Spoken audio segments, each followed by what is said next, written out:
tonight, we're not walking through marble halls with senators or patricians. We're moving silently through the shadows with the slaves who made Roman luxury possible, while remaining as invisible as the dust they swept from their master's feet. The villa slave, scrubbing blood from marble floors before dawn. The kitchen boy turning spits over roaring flames until his arms go numb. The bath attendant with hands scalded raw from endless hot water. Before we continue deeper into these ancient shadows, take a quiet moment to subscribe if these forgotten stories bring you peace. And if you're still drifting with us, let us know in the comments where you're listening from tonight. It's always fascinating to see who joins us from around the world as we wander through history's quieter moments. The garden slave picking olives under the merciless Mediterranean sun while nobles feast in cool shade. The message runner whose feet bleed through leather wrappings on stone roads. The night guard who hasn't slept properly in years. This is their story. Not one of conquest or triumph, but of bone-deep exhaustion, silent endurance, and lives that mattered only for the work they produced. 6 lives, 6 perspectives, all under one roof but existing in completely different worlds. So close your eyes, let the olive oil lamps flicker low in your mind, and let's begin, not with citizens, but with those who served beneath them. The Villa Aurelia sits like a jewel against the rolling hills outside Rome, its red-tiled roofs gleaming in the pre-dawn darkness. From the road, it appears magnificent white marble columns, catching starlight, geometric gardens stretching toward olive groves, the soft glow of braziers warming reception halls where important men conduct the business of empire. But magnificence requires maintenance, beauty demands sacrifice, and luxury, true luxury, can only exist on the bent backs of those who create it without ever enjoying it. The villa belongs to Marcus Lucius Corvus, a senator whose wealth flows from grain shipments, silver mines, and the labor of 300 souls he owns as completely as he owns his furniture.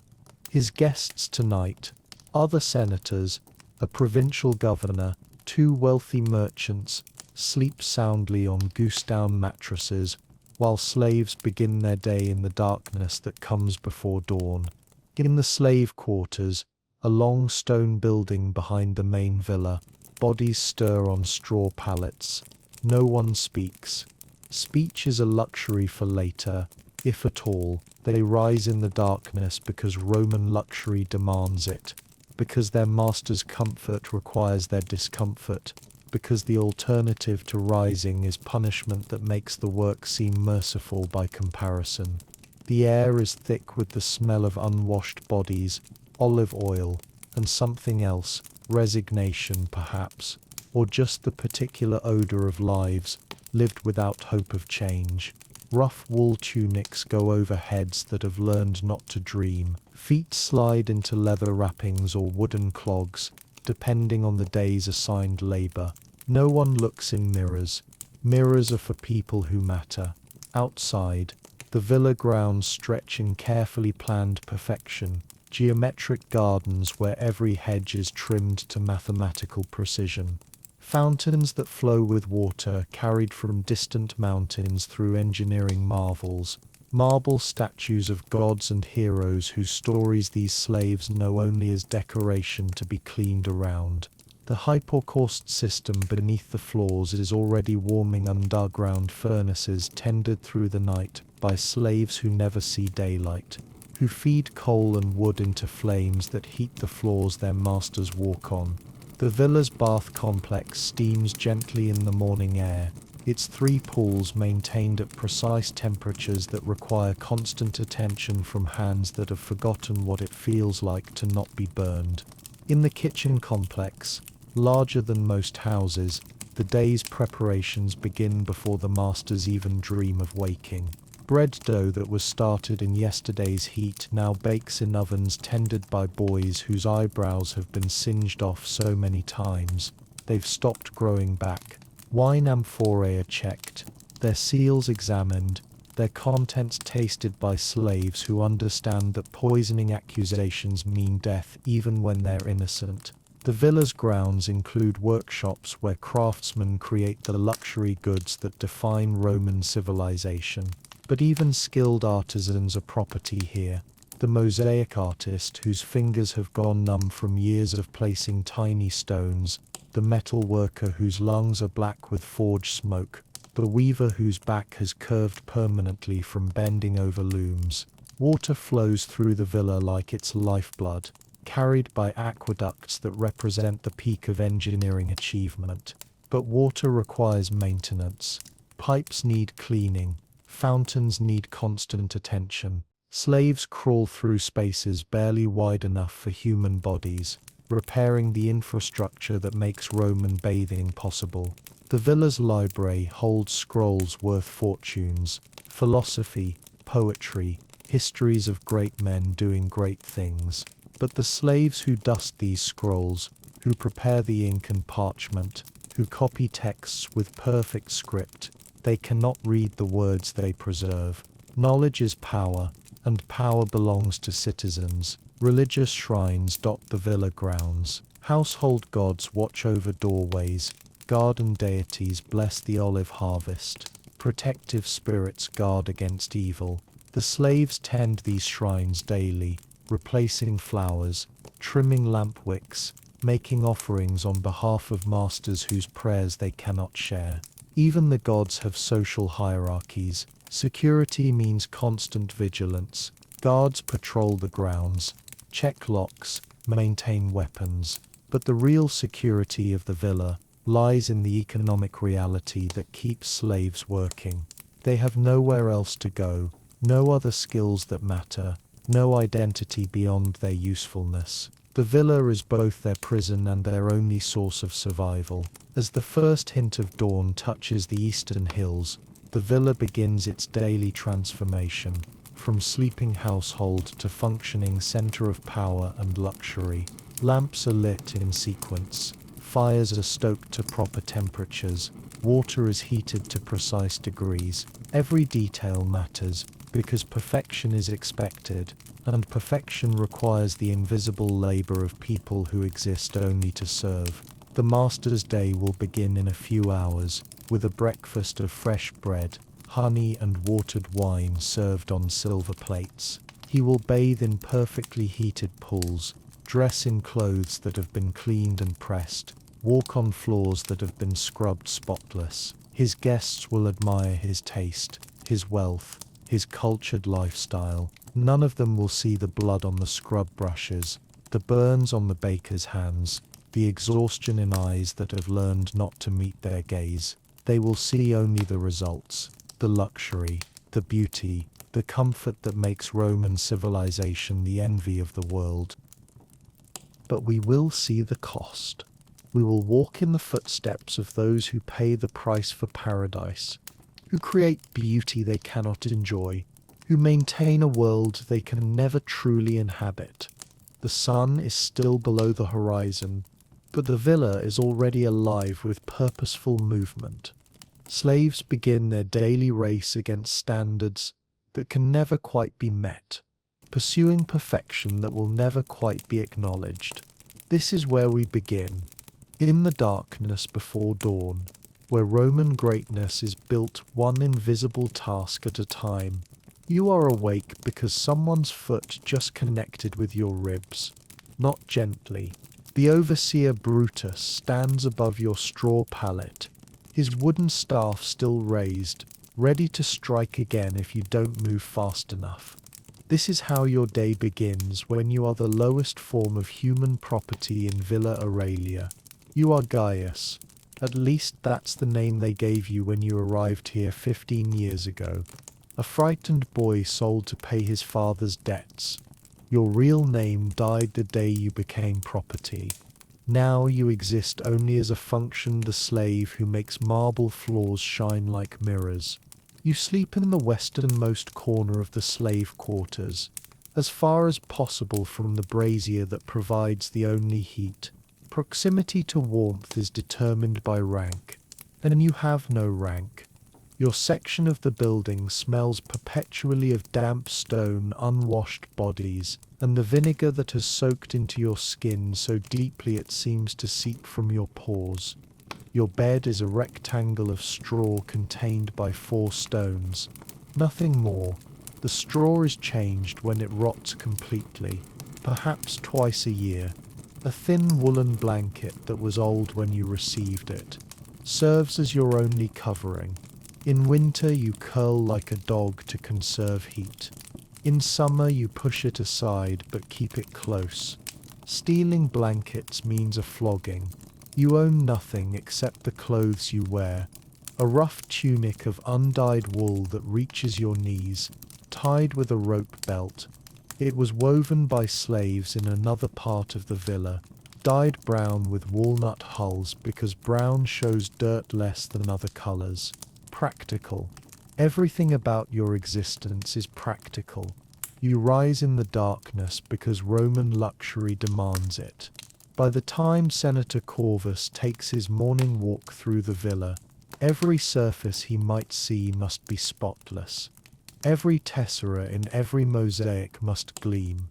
Every geometric pattern must be free of dust, grime, or the smallest imperfection that might suggest his household is anything less than perfect. Your tools are simple but precious.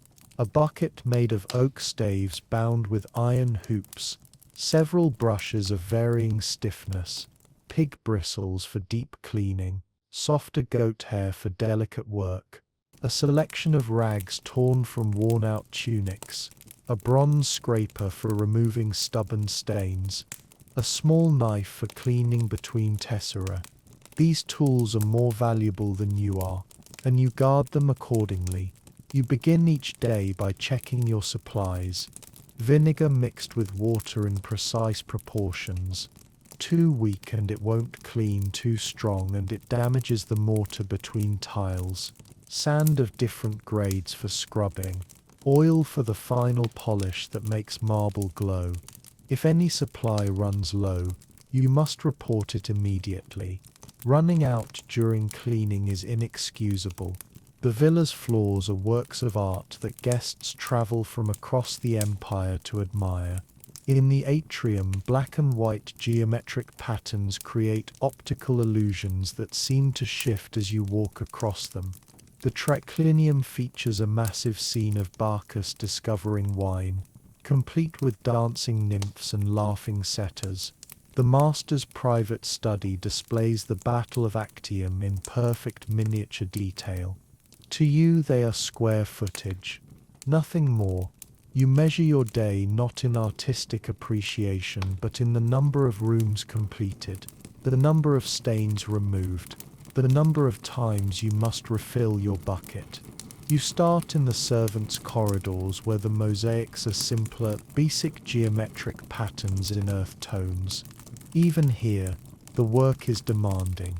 Each tiny stone must be individually cleaned.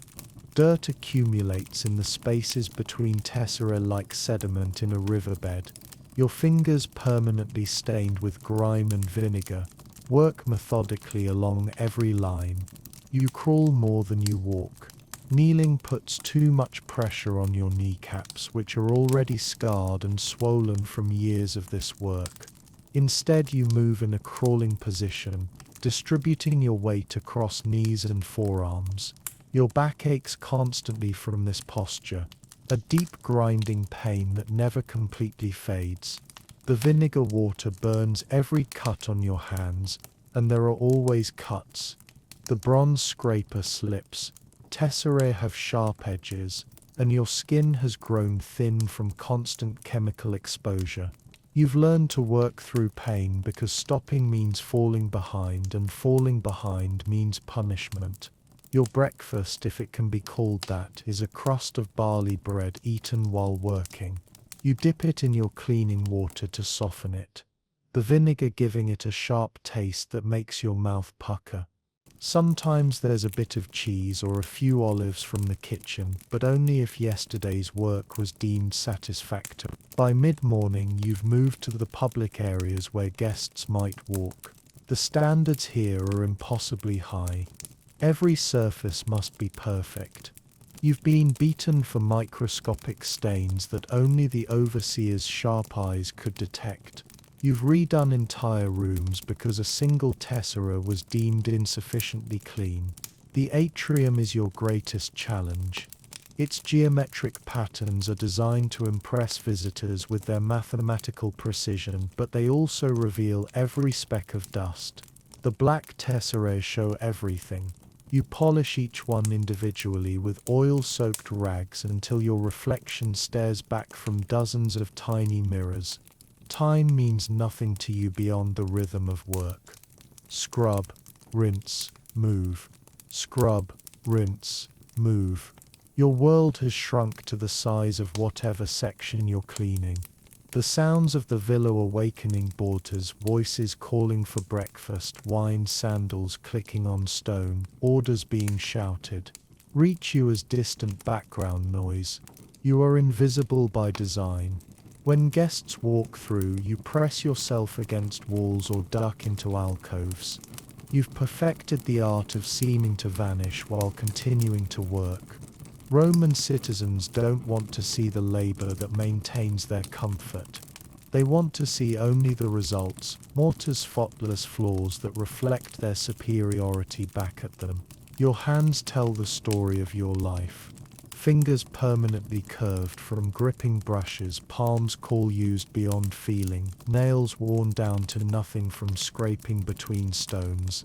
The skin is white and soft from constant moisture, but underneath it's as tough as leather. These hands exist only to clean, and they've forgotten any other purpose. The triclinium is where you face your greatest trial each day. This dining room showcases the villa's finest mosaic, a masterpiece depicting Bacchus in all his wine-soaked glory. Thousands of tesserae in dozens of colors create flowing robes, laughing faces, grape clusters so realistic they seem ready to burst with juice. To clean it properly takes you nearly 3 hours, and any mistake means starting over. You begin by sweeping with a brush made of bundled twigs, removing the obvious debris comes from last night's feast, ash from oil lamps, the occasional dropped olive pit. This preliminary cleaning reveals the real challenge underneath. Roman nobles are messy diners, and wine stains everything it touches. The red tesserae are the worst. Wine stains blend so perfectly with the burgundy stones that you must examine each one individually, running your fingers across the surface to feel for the slightly sticky residue that means spilled wine has dried into the mortar. Miss even one, and the overseer's trained eye will find it during his evening inspection. You mix your cleaning solution in careful proportions, 1 part vinegar to 3 parts water, with a handful of fine sand for abrasion. The vinegar must be strong enough to dissolve dried wine and food residue, but not so strong that it eats away at the mortar holding the mosaic together. You learned this balance through trial and many errors, each mistake earning you a beating. Your bronze scraper becomes an extension of your hand. The blade must be held at precisely the right angle. Too steep and it gouges the tesserae, too shallow and it slides uselessly across the surface. You've developed calluses in specific spots where the tool rests against your fingers, permanent indentations that mark you as surely as a brand. The work requires you to move in a systematic pattern, left to right, top to bottom, never skipping sections or you'll lose track of what's being cleaned. Each tesserae gets individual attention. Scrape, brush, rinse, polish. The larger stones that form Bacchus's face require delicate work. Damage one of those central pieces, and you might as well dig your own grave. Your knees have long since stopped feeling pain in any meaningful way. The nerves have been compressed and damaged so often that they send only distant signals to your brain. Instead, you work by instinct, shifting weight when the position becomes completely untenable, crawling to new sections when your legs go completely numb. The morning light streaming through the triclinium's windows shows every flaw mercilessly. Dust motes dance in the air, constantly settling on surfaces you've just cleaned. You've learned to work in sections small enough to complete before the dust can accumulate again. It's a race against time and nature itself. Bacchus's wine cup requires special attention. The tesserae here are gold leaf applied to glass, worth more than several slaves. You clean them with nothing but soft cloth and pure water. No vinegar, no sand, no scraping. One scratch means death. You've seen it happen to another slave who got careless. They dragged his body away before his blood could stain the floor you'd spend the next hour cleaning. The grape clusters in the mosaic mock you as you work. Purple tesserae so realistic you can almost taste the fruit they represent, while your breakfast was stale bread softened with cleaning water. The irony isn't lost on you. You maintain images of abundance while your own stomach gnaws at itself with hunger. Your lunch break lasts exactly as long as it takes to eat standing up.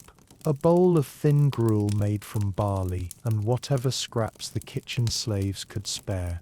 You eat it with your fingers, the same fingers that have been soaking in vinegar water all morning. Everything tastes sharp and acidic now. Your sense of taste has been corrupted by the chemicals you work with daily. The afternoon brings the bedchambers, where mosaics depict pastoral scenes and mythological love stories. Venus and Mars entangled in passion, rendered in perfect miniature tesserae. You clean around these intimate scenes without looking directly at them. Beauty isn't for slaves. You focus on the dirt, the grime, the practical imperfections that require attention.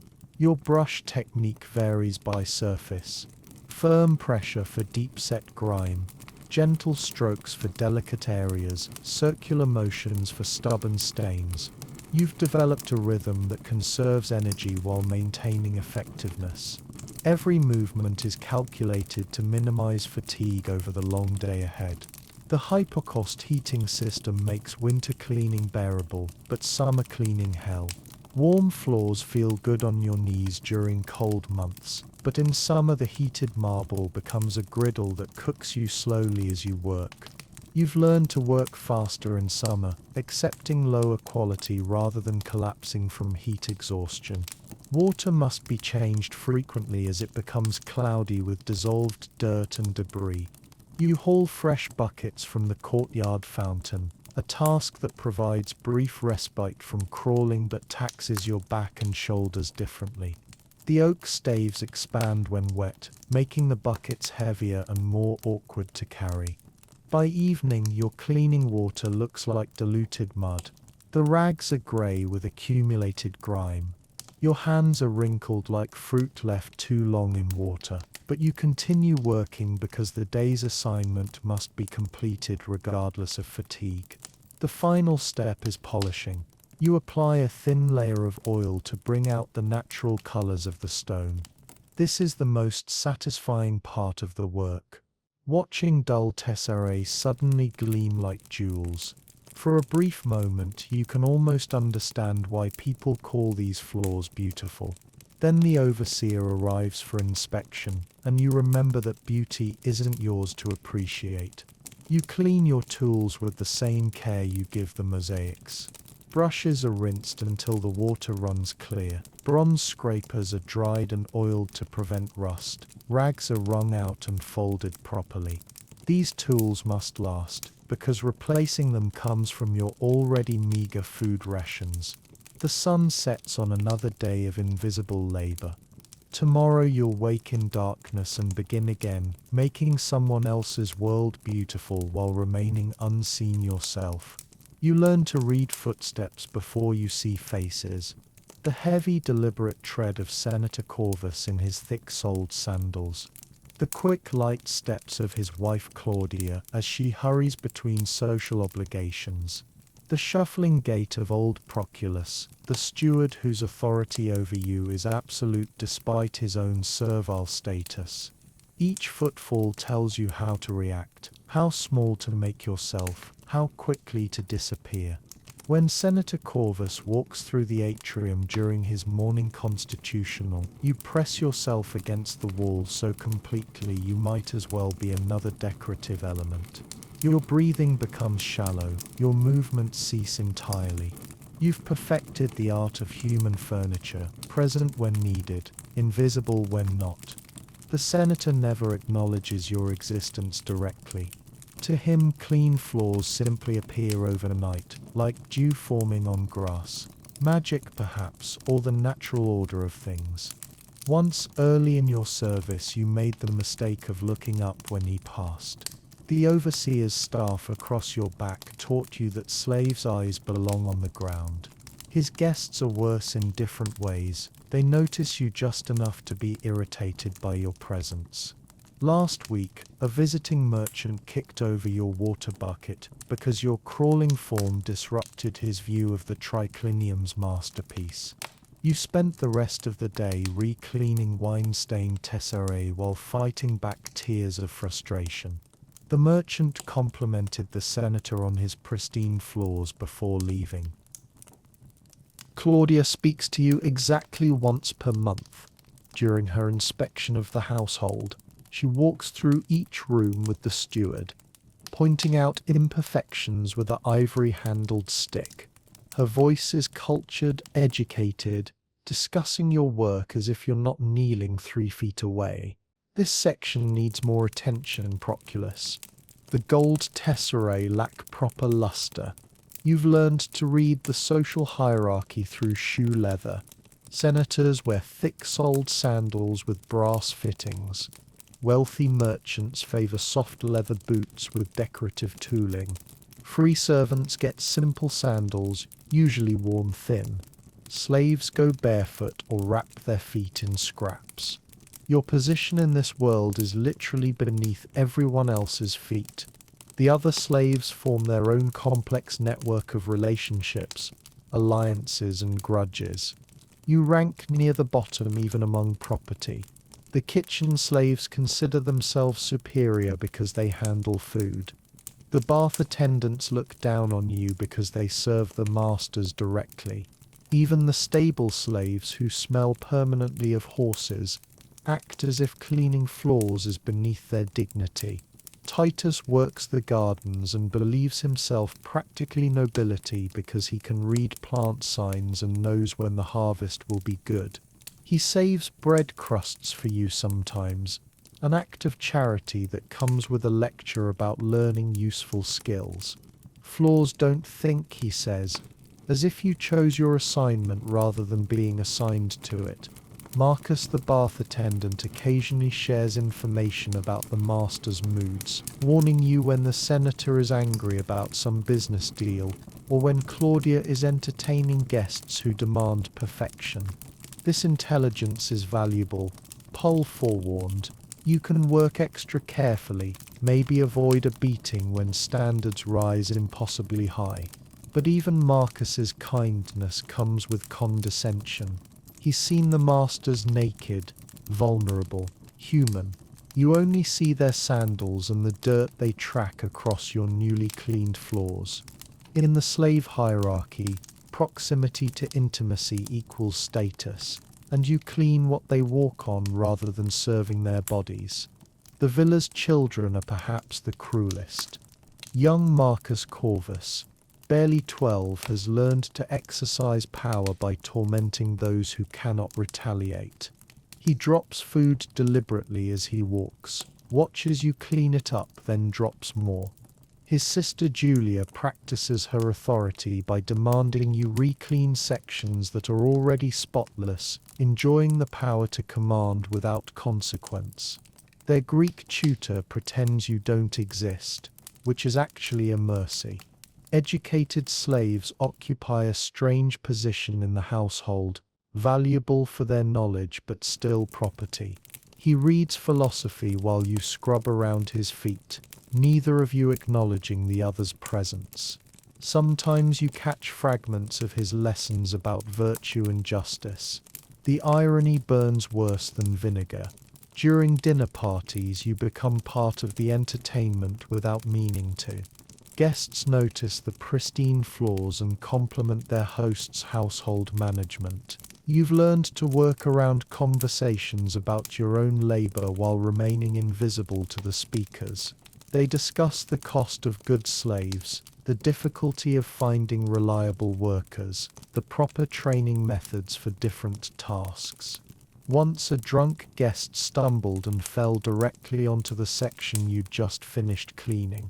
Wine from his cup splashed across white tesserae, and food from his plate ground into the mortar between stones.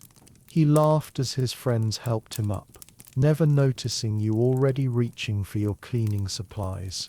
You spent the rest of the night fixing damage that could have been avoided with simple care. The overseer Brutus treats you like a tool that occasionally needs motivation. His relationship with you is purely functional. If the flaws meet standards, you're ignored. If they don't, you're corrected with swift violence.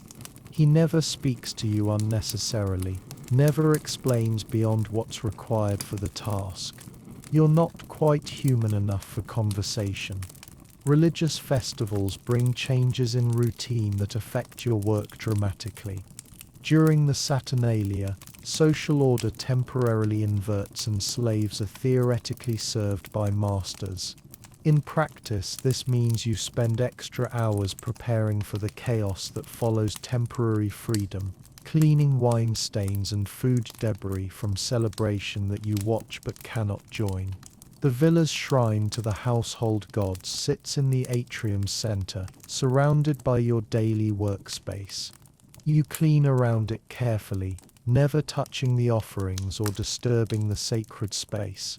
The gods, like the masters, exist in a realm separate from yours. You maintain their physical environment without being permitted to participate in their spiritual significance. You've developed the ability to hear conversations without listening, to be present without participating, to understand social dynamics while remaining excluded from them. This skill keeps you alive and unnoticed, exactly where a slave needs to be. Winter transforms your already difficult work into a battle against the elements themselves. The villa's hypox system keeps the floors warm, but the corridors and outer rooms remain brutally cold. Your cleaning water freezes in the bucket if you don't work fast enough, forming a skin of ice that you must break with your scraper before continuing. Your hands crack and bleed in the dry winter air. The constant moisture from cleaning makes the wounds worse. Knee never fully heal. Just tear open again each day when you grip your tools. You wrap them in strips torn from old tunics, but the fabric becomes stiff with dried blood and vinegar, creating new sources of pain. The winter rains bring their own misery. Water seeps through the villa's roof in places, pooling on freshly cleaned mosaics and undoing hours of work in minutes. You've learned to predict which tesserae will show water spots, which areas need constant attention during storms. The guests never see these maintenance battles, only the continued perfection of their environment.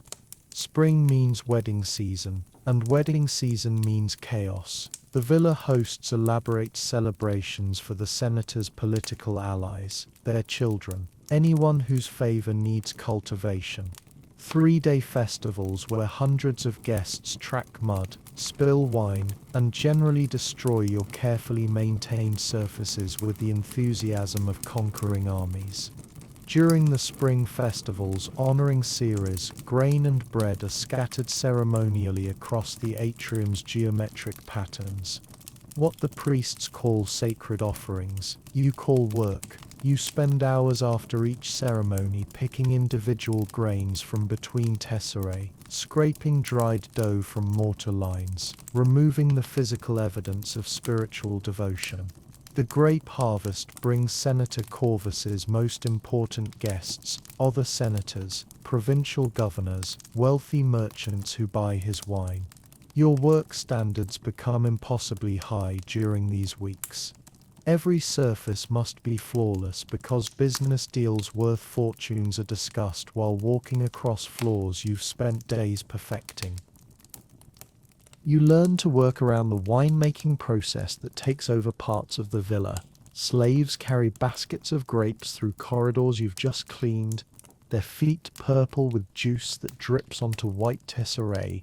You follow behind them like a shadow, cleaning each drop before it can stain permanently. Summer heat makes the hyporx system unnecessary, but it creates new challenges. The heated floors that provide warmth in winter become griddles in summer. You develop techniques for working on burning surfaces. Might's quick movements, frequent position changes, acceptance that your knees will be permanently scarred from contact with stone hot enough to cook meat. The villa's fountains work overtime during summer, creating humidity that makes your vinegar water cleaning solution evaporate faster. You adjust your mixture, work in smaller sections, race against time and temperature. Dehydration becomes a constant threat, but water is for cleaning first, drinking second. August brings the festival of Vulcan, god of fire and forge. Ironically appropriate, since you spend those days working on surfaces hot enough to honor the deity personally. The senator hosts philosophers and poets who discuss the nature of suffering while walking across floors that are literally cooking the slave who maintains them. The autumn olive harvest transforms the villa into an industrial complex. Slaves carry baskets of fruit through every corridor, oil presses work constantly, and the smell of crushing olives permeates everything. Your cleaning solutions mix with olive oil to create slippery, treacherous surfaces that take hours to properly clean. Religious festivals follow the calendar with predictable regularity, each bringing specific challenges.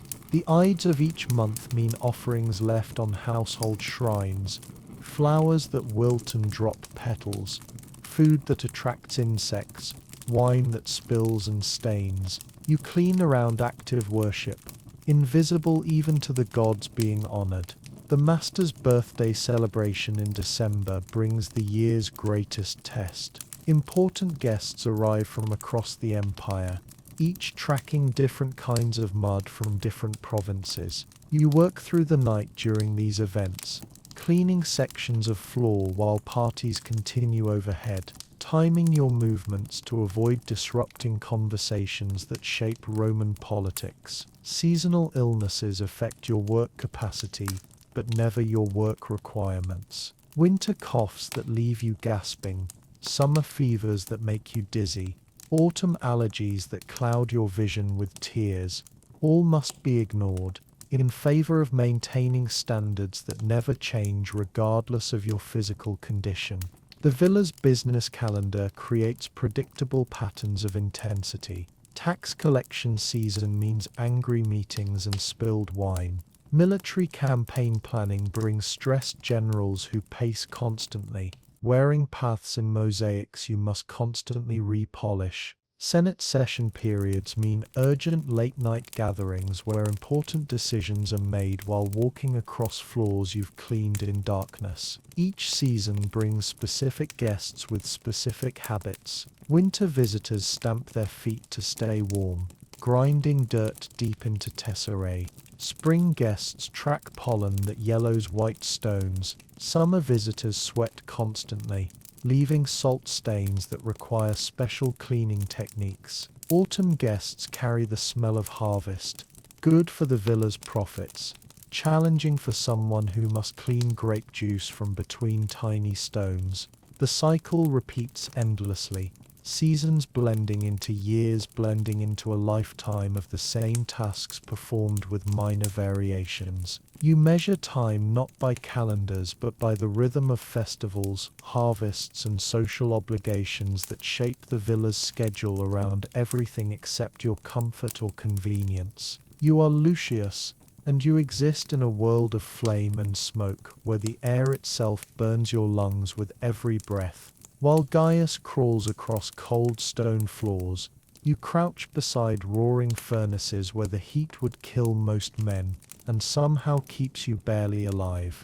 You were born in the villa's slave quarters, the son of a kitchen woman who died bringing you into this world. The cook claimed you before your umbilical cord was cut, not from kindness but from practicality. Small hands work better around fires, and children learn to tolerate heat better than adults. You've never known anything except the kitchen's brutal embrace. At 14, you're already ancient by fire tender standards. Most boys burn out before 12, their lungs too damaged to continue, their hands too scarred to grip tools properly. You've survived through a combination of luck, stubbornness, and the particular kind of insanity required to work willingly beside flames that could consume you in seconds. Your sleeping area is a narrow alcove behind the main ovens, where the residual heat keeps you warm, but the smoke never completely clears. Your pallet is straw mixed with ash. Knee fabric bedding would ignite from the constant sparks that shower your workspace. You sleep fitfully, waking often to check that embers haven't caught your hair on fire again. Your tunic is wool, but not the rough brown cloth that other slaves wear. Yours is thick, dense woven, and dyed deep red to hide the burn marks and blood stains that accumulate daily. The sleeves are singed to elbow length not by design but by necessity. Longer fabric means more opportunities for ignition. Your arms bear the permanent evidence of your profession in layered scars that tell the story of every careless moment near open flame. Your tools are extensions of your body now. Iron tongs with handles wrapped in leather strips to protect your already damaged palms. A long-handled shovel for moving coals that weighs almost as much as you do. Bellows made from sheepskin that you operate with your feet while your hands manage other tasks. A collection of iron rods for stirring fires, each one shaped for specific purposes you've learned through painful trial and error. The villa's kitchen operates like a military campaign, and you are its ammunition supplier. Every cooking fire, every heating brazier, every oil lamp depends on your ability to maintain perfect combustion. Too little heat, and food undercooks, earning the cook's rage and the master's displeasure. Too much heat and you risk burning down the entire villa, earning yourself a death sentence. You wake before the kitchen slaves begin their day because fires need time to reach proper cooking temperature. In darkness you rake out yesterday's ashes, saving the live coals that will birth today's flames. Your bare feet have grown thick calluses that let you walk across surfaces that would blister normal skin. You move through the kitchen like a creature born to fire, which you essentially are. Your first task is lighting the bread ovens, massive stone chambers that require precise heat management. Too cool and the bread doesn't rise properly. Too hot and the loaves burn while the centers stay raw. You've learned to judge temperature by the color of the flames, the sound of the burning wood, the feel of heat against your already scorched face. The kitchen complex includes 6 separate cooking areas, each requiring different heat levels for different purposes. The roasting spits need constant, even flames. The soup cauldrons require steady, moderate heat. The delicate sauce preparation areas need flames. You can control precisely, raising and lowering temperature as recipes demand. Your relationship with fire is intimate and violent. You understand its moods, its appetites, its tendency towards sudden rage or sullen smouldering. Fire is a living thing that needs constant feeding, constant attention, constant respect. Turn your back for a moment and it either dies from neglect or explodes from overfeeding. The kitchen slaves fear you in the same way they fear the flames you control. You move through their workspace carrying implements of destruction, tending forces that could kill everyone in the room if mismanaged. They give you space not from respect but from self-preservation, stepping aside when you pass with armloads of burning wood or buckets of glowing coals. Unlike Gaius, who works in careful silence, your environment is chaos incarnate. Flames roar and crackle, oil hisses in hot pans, Steam erupts from boiling pots. You shout instructions and warnings over the din, your voice already hoarse from breathing smoke. Communication happens in gestures and grunts because speaking clearly requires more breath than you can spare. Your world smells like burning everything. Wood smoke, charred meat, singed hair, heated metal, and underneath it all, your own skin slowly cooking from repeated exposure. You stopped noticing the smell years ago. Your nose permanently damaged by constant irritation. Food tastes like ash to you now. Everything flavored with the smoke that fills your lungs. The heat has changed your body in ways that mark you as permanently as any brand. Your hair grows thin and brittle, breaking off regularly from fire damage. Your skin is permanently reddened like a permanent sunburn that never fades. Your eyes water constantly from smoke irritation, giving you a perpetually weeping appearance that suggests either deep sadness or chronic illness. You know fire like a scholar knows scrolls, like a physician knows the human body. Every flame has its own personality, its own needs, its own ways of communicating hunger or satisfaction. The blue-white flames that devour olive wood speak differently than the orange tongues that consume oak. Pine burns fast and hot with dangerous sparks. Fruit woods burn clean and sweet, perfect for delicate cooking. Your expertise comes from survival, not education. You learned that wet wood creates choking smoke by nearly suffocating yourself at age 8.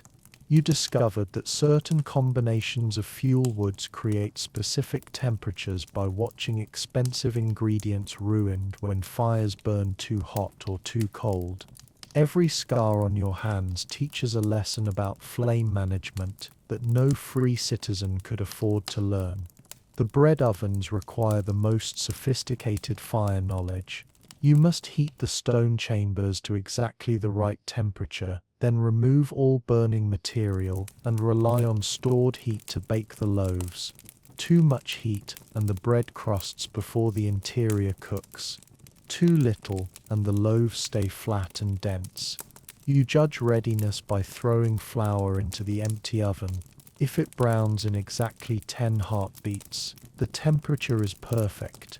Your coal selection skills surpass those of any metal worker in Rome. The best charcoal comes from specific trees cut during specific seasons and burned in controlled fires that you tend for days. You know which coals burn hottest, which last longest, which produce the least smoke.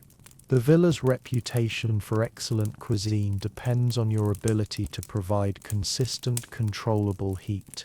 Fire timing is everything. The morning bread requires fires lit before dawn.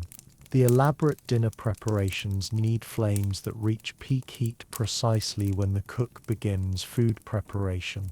You maintain multiple fires simultaneously, each on its own schedule, each requiring different fuel and attention. Your internal clock measures time in flame stages rather than hours. You've developed techniques for fire manipulation that border on artistry, banking coals to maintain heat overnight while minimizing fuel consumption, creating different temperature zones within single ovens for cooking multiple dishes simultaneously, controlling airflow to increase or decrease heat intensity without adding or removing fuel. These skills took years to develop and could never be taught through words alone. Your understanding of wood types rivals that of any carpenter. Green wood hisses and smokes. Seasoned hardwood burns steady and long. Resinous pine ignites quickly but burns dirty. Fruit woods add flavor to cooking fires. You know which trees produce the best cooking fuel, which burn cleanest, which provide the most heat per log. This knowledge keeps the kitchen functioning efficiently. The bellows operation requires precise coordination between your feet and hands. Too much air makes fires burn too hot and waste fuel. Too little air causes fires to smolder and produce bitter smoke that ruins food. You pump the bellows in rhythm with the fire's breathing, feeling through the leather handles when flames need more oxygen and when they need to be calmed. You understand fire safety better than anyone in the villa because you live with constant danger. You know which materials ignite at what temperatures, how quickly flames spread through different substances, where to position water buckets for maximum effectiveness. You've prevented countless kitchen fires through quick thinking and hard-earned knowledge of flame behavior. Your burn treatment expertise comes from necessity. You know which oils soothe fire injuries, which herbs reduce blistering, how to wrap wounds to prevent infection while maintaining hand mobility. The villa's physician occasionally asks your advice about treating burn injuries because you've survived more fire damage than any free citizen could imagine. Fuel management requires mathematical precision despite your lack of formal education. You calculate how much wood each fire will consume, when to add fuel for sustained heat, how to stretch limited supplies during long cooking sessions. You've learned to estimate quantities by eye, judge cooking times by flame color, predict fuel needs hours in advance. Your knowledge of smoke behavior keeps the kitchen from becoming unlivable. You understand how wind direction affects draft, where to position fires to minimize smoke in work areas, how to adjust flue openings for optimal air circulation. You manage the villa's air quality through careful fire placement and ventilation control. The seasonal changes affect fire management in ways that free citizens never consider. Winter air requires different burning techniques than summer heat. Spring humidity changes how wood burns.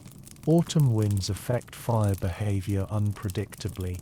You adapt your methods constantly, reading environmental conditions like a sailor reads weather signs. Your diagnostic abilities extend beyond fire to the entire kitchen's thermal systems. You can identify problems with hypocaust heating by observing flame patterns. You know when chimney cleaning is needed by changes in smoke behavior. You predict equipment failures by noticing subtle changes in how fires draw air or distribute heat. Oil lamp maintenance falls under your expertise because all flame is your domain. You trim wicks to prevent smoking, adjust oil levels for steady burning, position lamps for maximum light without fire hazard. The villa's evening illumination depends on your understanding of controlled combustion in miniature. Despite your youth, you possess knowledge that took decades to accumulate. Your expertise exists nowhere in scrolls or formal education. You are a living library of fire science, developed through daily contact with forces that could destroy everything you're trying to preserve. The cook Flavius rules the kitchen like an emperor rules the world with absolute authority backed by swift, brutal punishment for any challenge to his power. To him you are both essential and expendable, a tool that breathes and occasionally needs replacement. He never calls you by name, only boy or fire tender, as if your identity matters less than your function. Flavius learned his craft in the kitchens of 3 emperors before Senator Corvus bought his contract. His knowledge of cuisine is legendary, his temper equally so. He carries a bronze ladle that serves double duty as cooking implement and disciplinary device. You felt its weight across your shoulders countless times when fires burned too hot or too cold, when bread ovens weren't ready precisely when needed. Your relationship with Flavius operates on unspoken understanding. He depends entirely on your fire management skills for his culinary reputation, but he can never acknowledge this dependence without diminishing his own authority.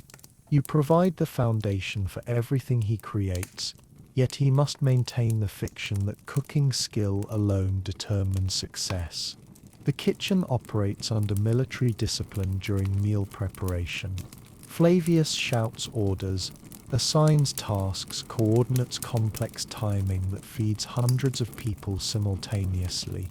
You move through this chaos, maintaining fires that support multiple cooking operations, anticipating needs before they're voiced, adjusting heat levels based on subtle cues from overworked cooks.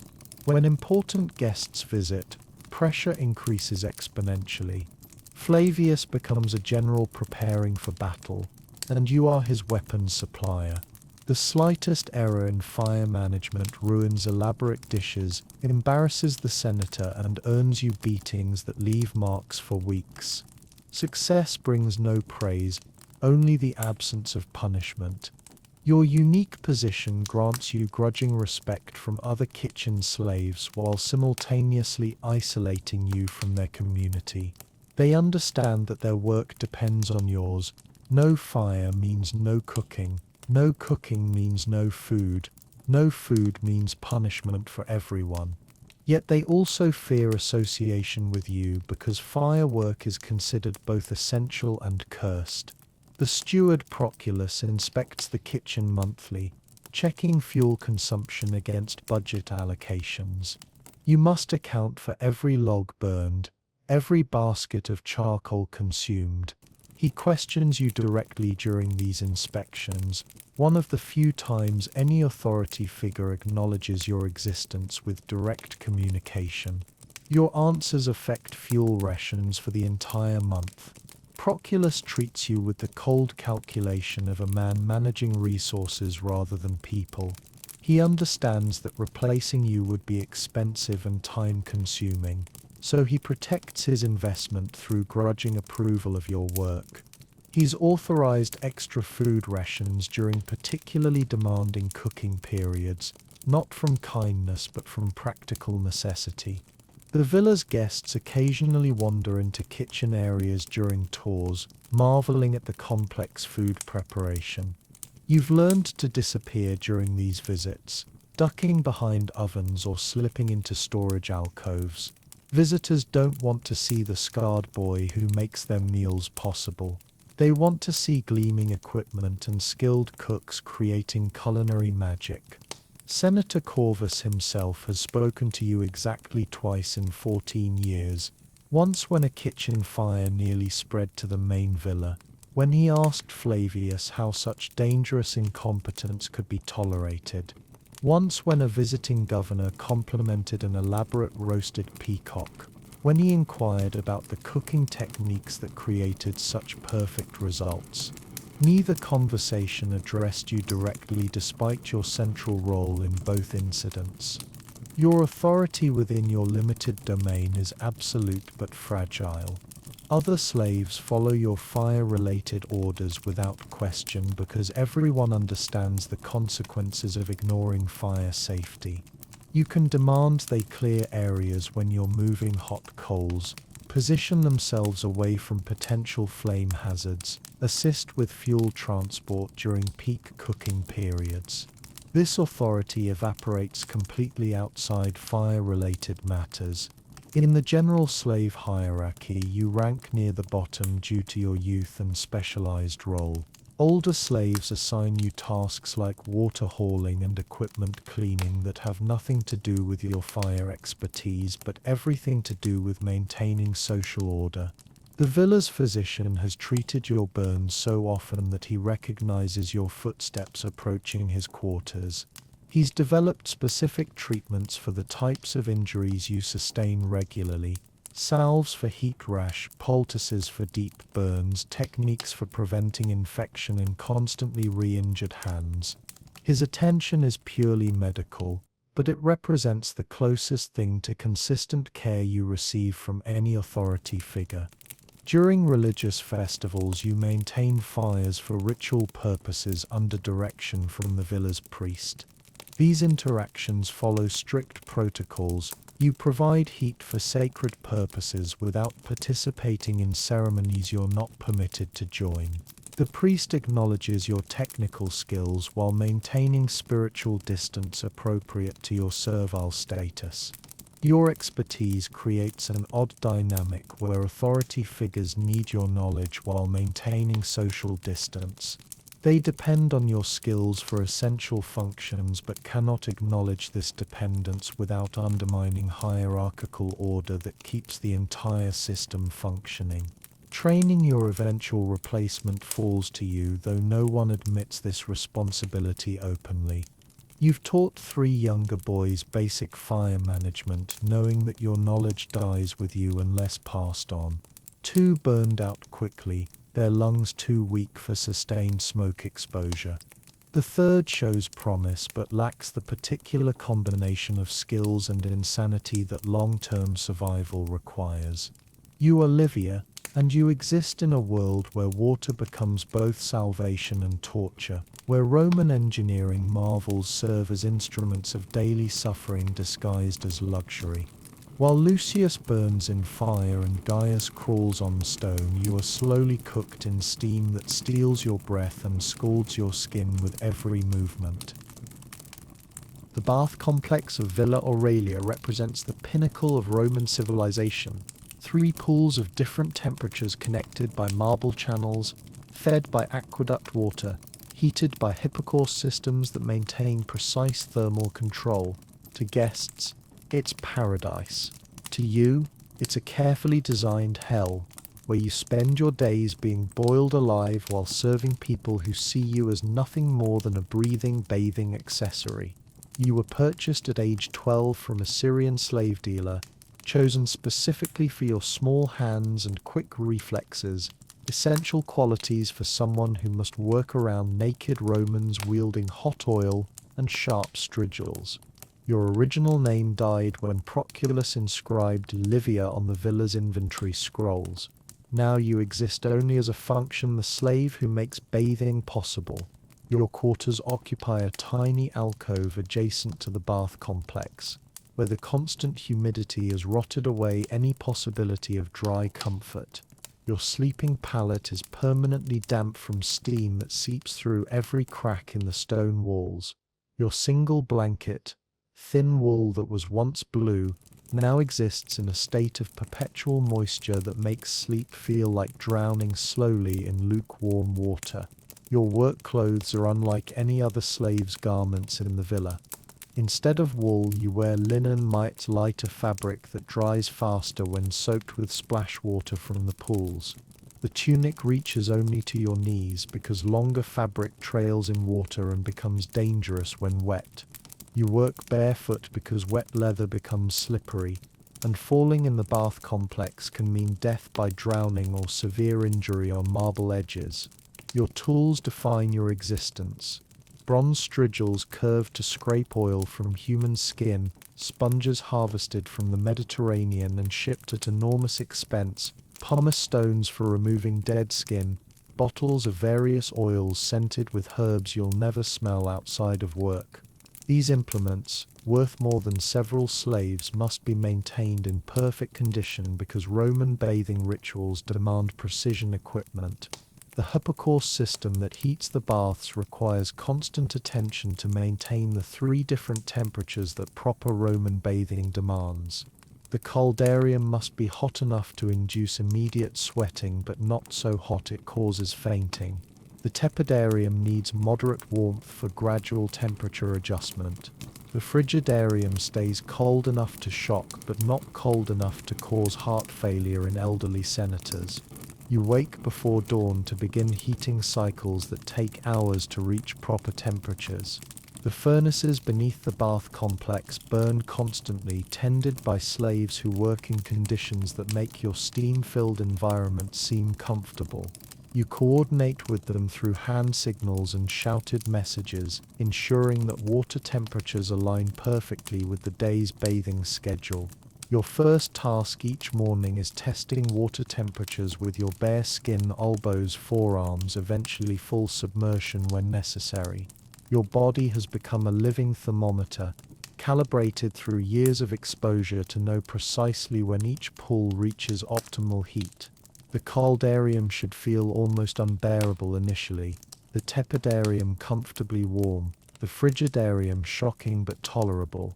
The villa's water supply flows through lead pipes that require daily maintenance to prevent blockages or pressure problems. You clean filters, adjust flow rates, and monitor the complex system of channels that feeds the three pools. Understanding hydraulics isn't part of your education, but survival has taught you to read water behavior like a scholar reads scrolls.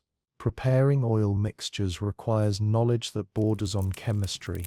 Different oils for different skin types, different seasons, different social ranks. Olive oil forms the base, but additions of almond oil, rose petals, herbs, and exotic spices create the luxury blends that wealthy Romans expect. You mix these preparations fresh daily, your nose trained to detect when ingredients have spoiled or oxidized. The morning routine includes scrubbing the marble surfaces that accumulated mineral deposits overnight. Roman water is hard, full of dissolved limestone that leaves white residue on every surface it touches.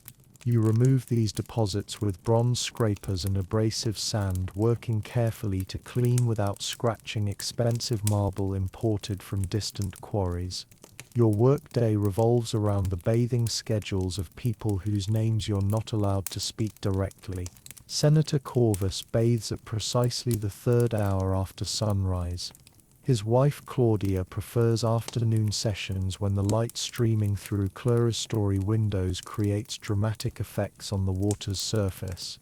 Guests follow elaborate protocols that you must understand perfectly despite never being informed of the rules directly. Roman bathing is ritual as much as hygiene.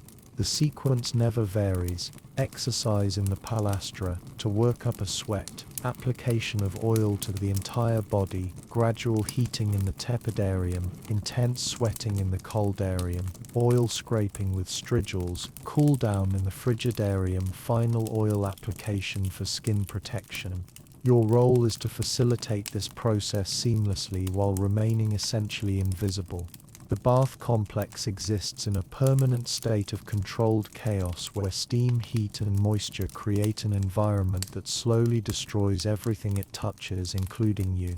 The air itself is your enemy, thick with humidity that makes breathing feel like drowning, saturated with mineral-rich steam that coats your lungs with calcium deposits and makes every breath a conscious effort.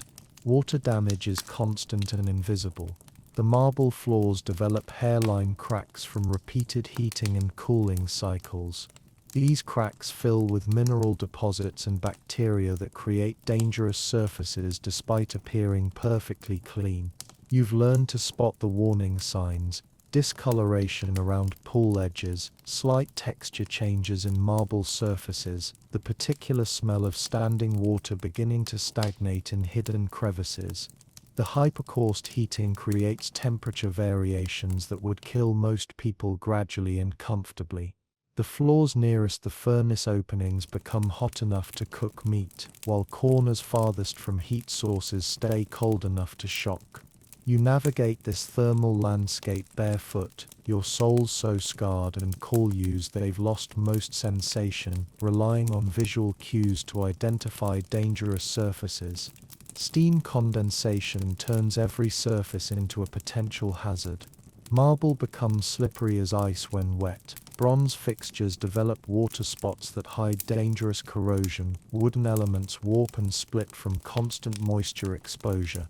You move through this environment with the careful balance of someone walking on a ship in rough seas, never trusting any surface completely. The mineral content of the aqueduct water creates constant maintenance nightmares. Calcium deposits build up in pipes, reducing water flow and changing pressure throughout the system. You spend hours each week scraping these deposits from visible surfaces, knowing that hidden blockages are developing inside pipes you cannot reach. The white residue covers everything like snow that never melts. Air circulation in the bath complex depends on precise temperature differentials that create natural drafts. When the system works correctly, steam rises and exits through carefully positioned vents while fresh air enters through lower openings. When it fails, the room becomes a suffocating cloud chamber where visibility drops to arm's length and breathing becomes a struggle for survival. Your skin has adapted to constant moisture exposure in ways that mark you as permanently as any brand.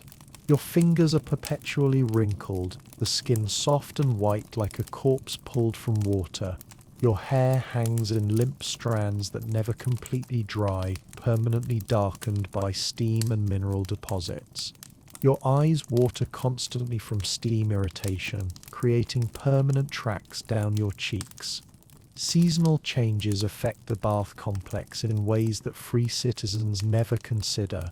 Winter's cold air meeting summer's heated pools creates pressure differentials that can crack marble or burst pipes.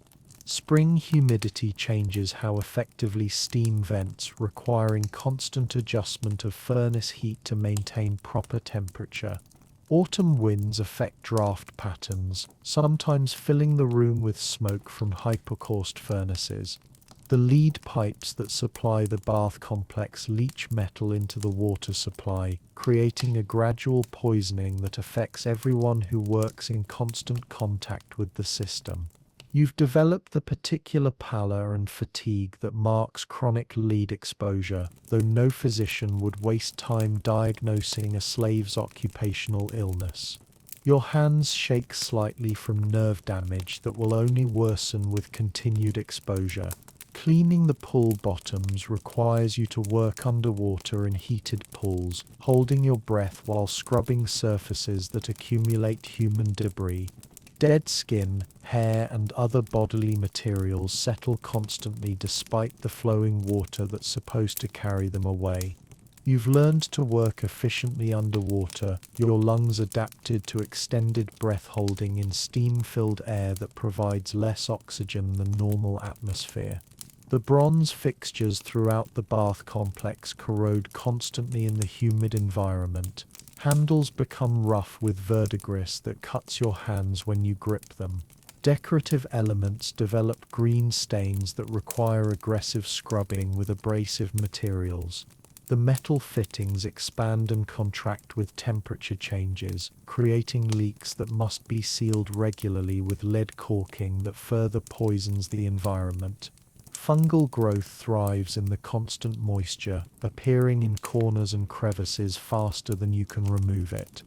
Black mold spreads across wooden elements. Green algae develops in pools during periods of reduced circulation, and various bacterial films coat surfaces that appear clean but feel slippery to the touch. You fight this biological invasion daily, using vinegar solutions and abrasive scrubbing that temporarily wins battles in a war you can never win. The lighting in the bath complex depends on oil lamps that struggle to function in the humid environment.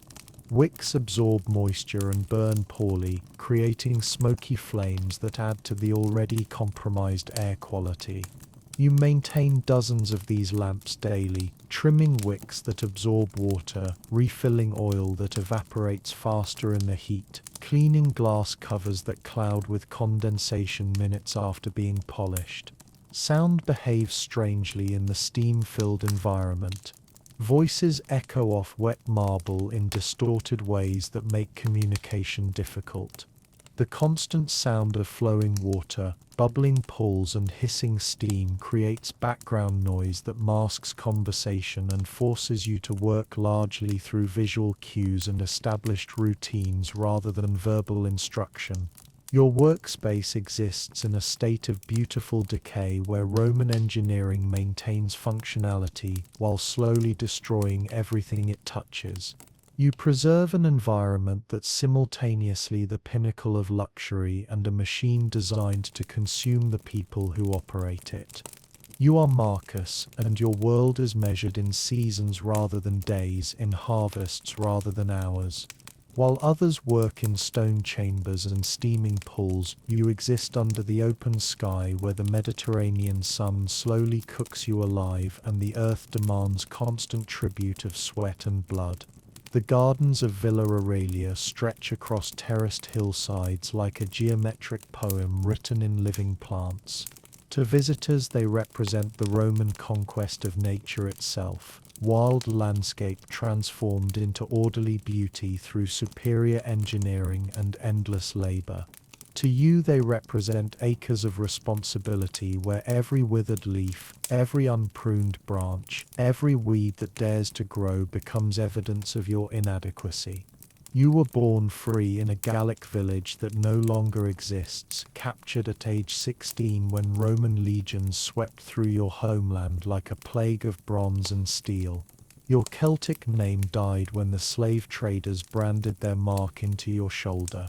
Now you're simply Marcus, property of Senator Corvus, keeper of plants that will outlive you by centuries. Your sleeping quarters occupy a stone shed between the olive groves and vegetable gardens, close enough to your work that you can hear plants growing in the silence before dawn. The building serves double duty as tool storage and human shelter, filled with pruning shears, irrigation channels, baskets, and the accumulated smell of fertilizer that has soaked into every surface. Your work clothes are practical rather than decorative, Marcus. A short tunic that won't catch on thorns, thick leather strips wrapped around your forearms for protection against branches, a wide-brimmed straw hat that provides minimal protection from sun that beats down mercilessly 10 months of the year. Your feet are bare because shoes wear out quickly on rough terrain, and Senator Corvus sees no profit in replacing them frequently. The villa's gardens divide into distinct sections that require different skills and knowledge. The formal areas near the main buildings feature geometric hedges trimmed to mathematical precision, topiary animals that must maintain recognizable shapes, and decorative plantings that exist purely for visual impact. These sections demand artistic vision combined with agricultural expertise. The productive gardens occupy the hillside terraces where food grows for the villa's kitchens. Vegetables arranged in neat rows, herb gardens that supply both cooking and medicine, fruit trees trained against southern-facing walls to maximize sun exposure. Every plant here must justify its existence through usefulness rather than beauty. The olive groves represent the villa's primary agricultural investment, hundreds of trees, some of which are older than Rome itself. These ancient giants require specialized care that you've learned through observation and painful trial. Pruning olive trees incorrectly can reduce harvests for years. Disease in the groves can destroy the villa's primary source of wealth. Your tools have become extensions of your body through years of constant use.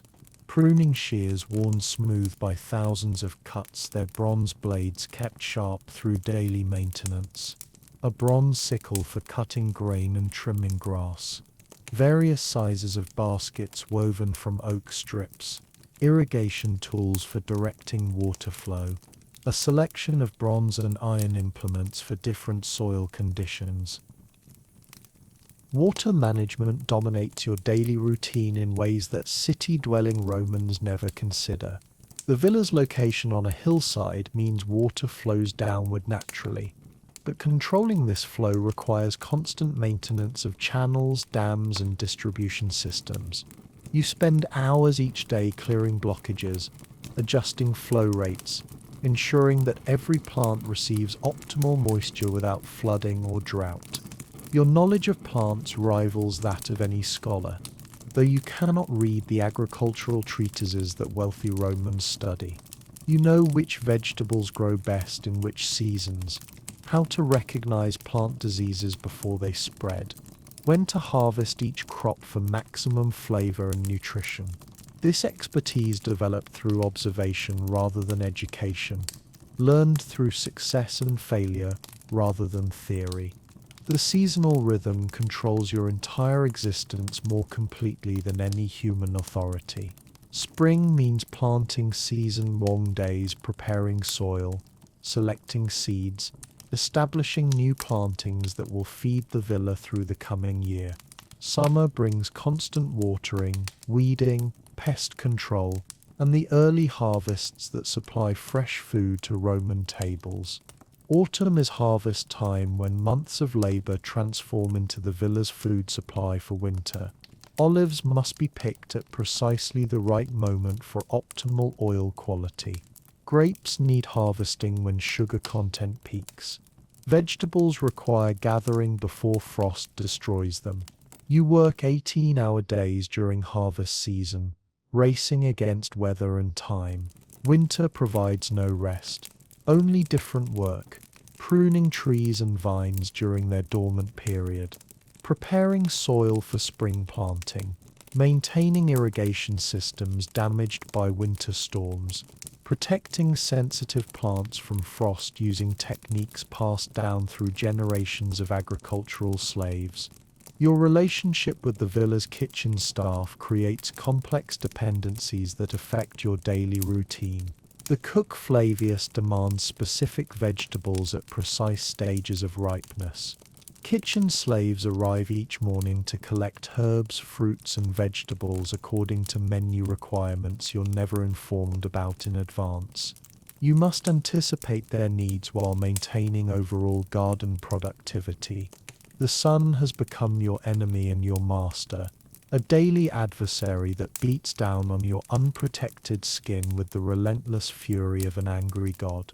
After 12 years of exposure, your face resembles leather left too long in the elements, brown, cracked, and permanently weathered in ways that mark you as clearly as any slave brand.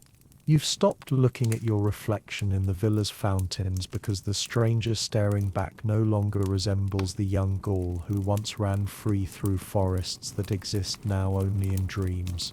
Your mind has learned to compartmentalize suffering in ways that would horrify free men. The constant ache in your lower back from bending over plants, the burning sensation in your shoulders from carrying heavy irrigation vessels, the sharp pain in your knees from kneeling on rocky soil. These have become background sensations that you acknowledge but no longer actively feel.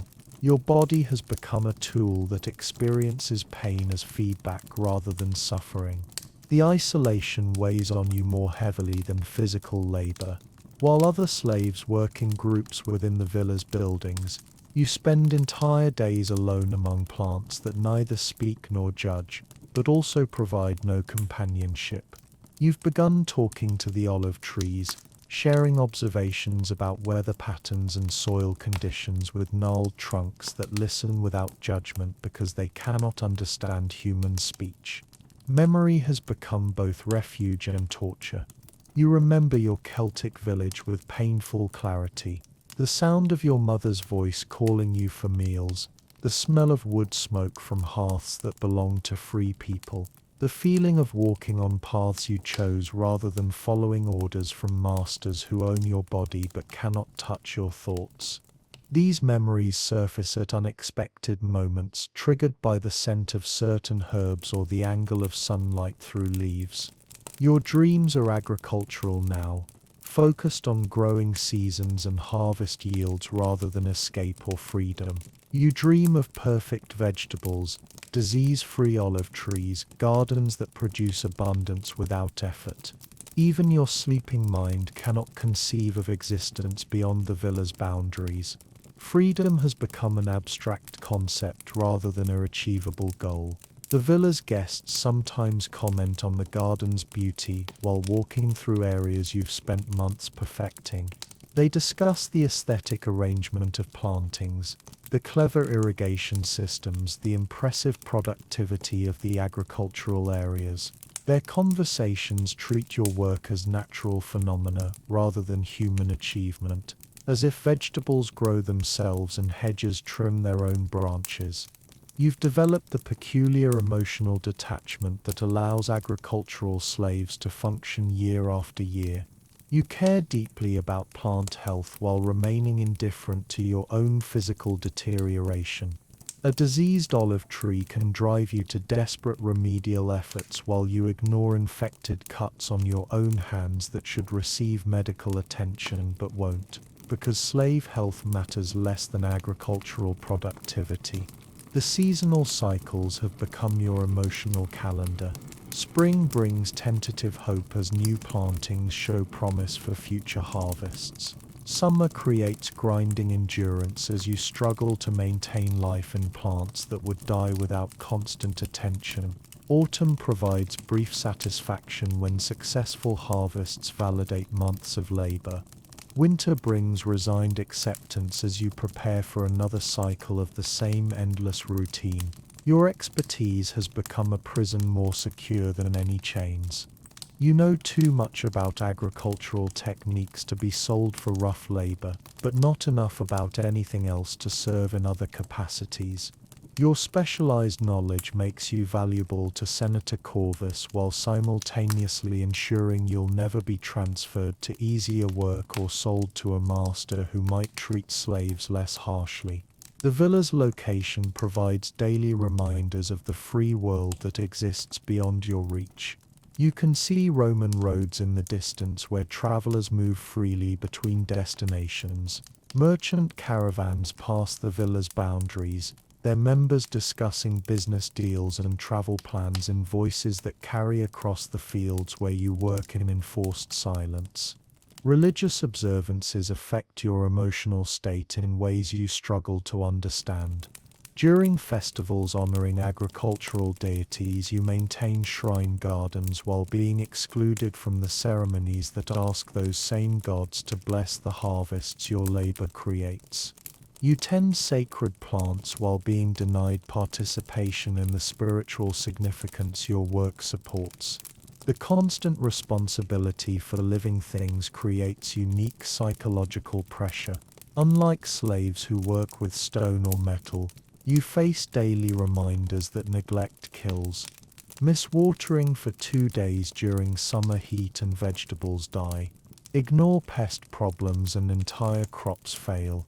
Your mistakes have visible, living consequences that multiply over time, rather than remaining fixed like errors in mosaic work or metal craft. You've learned to find meaning in small victories invisible to anyone else. A vine that recovers from disease through your careful attention. Vegetables that grow larger than expected due to your soil preparation. These minor triumphs sustain you through days when the larger meaninglessness of your existence threatens to overwhelm whatever emotional defenses you've constructed. The certainty of your situation provides strange comfort alongside its obvious horror. You know exactly what tomorrow will bring, what next season will demand, what the remainder of your life will contain. This predictability eliminates the anxiety of uncertainty while destroying any possibility of hope for fundamental change. You are Quintus, and your world exists in the space between places, measured in miles rather than rooms, in the rhythm of your feet against Roman stone rather than the repetitive motions of workshop labor. While others suffer in fixed locations, your pain comes from movement, endless, punishing movement that has transformed your body into a machine designed for covering distance at speeds that destroy everything except the message you carry.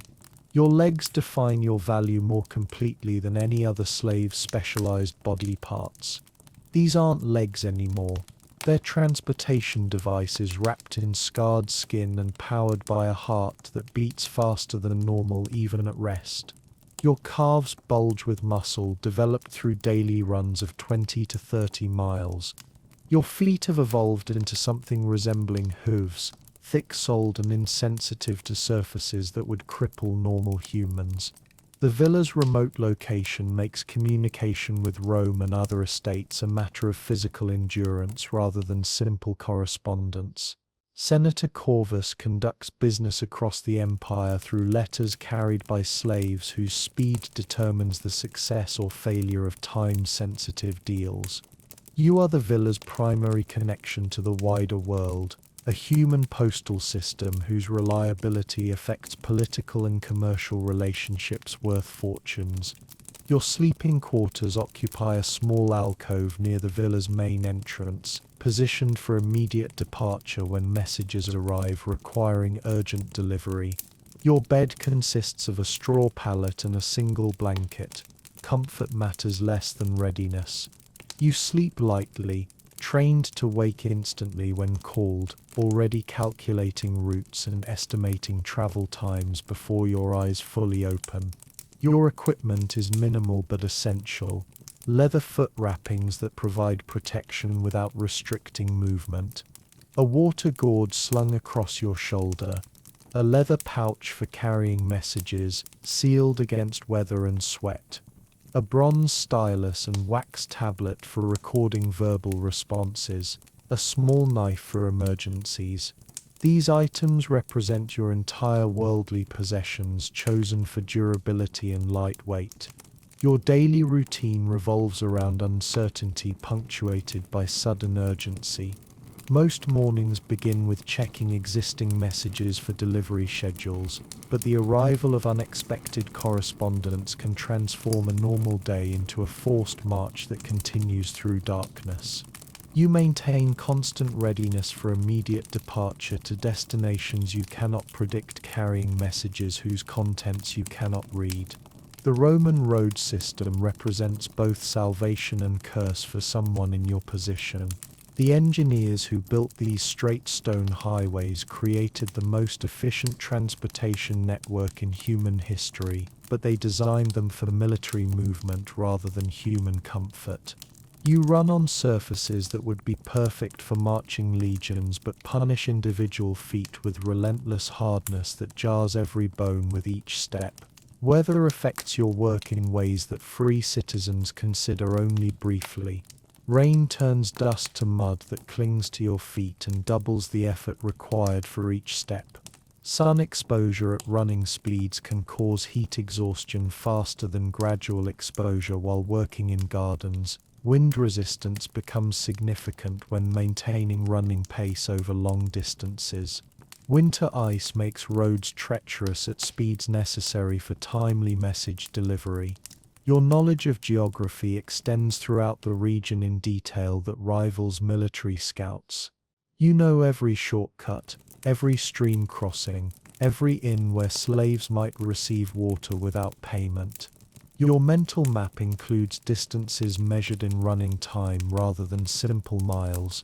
This hill adds a quarter hour to overall travel. That valley provides wind protection that saves energy. This alternate route avoids dogs that attack runners. Navigation requires constant attention to landmarks, road conditions, and alternative routes when main highways become impassable. You've learned to read weather signs that predict storms hours in advance, to recognize territorial markers that indicate friendly or hostile territories, to identify safe places for rest during multi-day journeys that exceed even your remarkable endurance.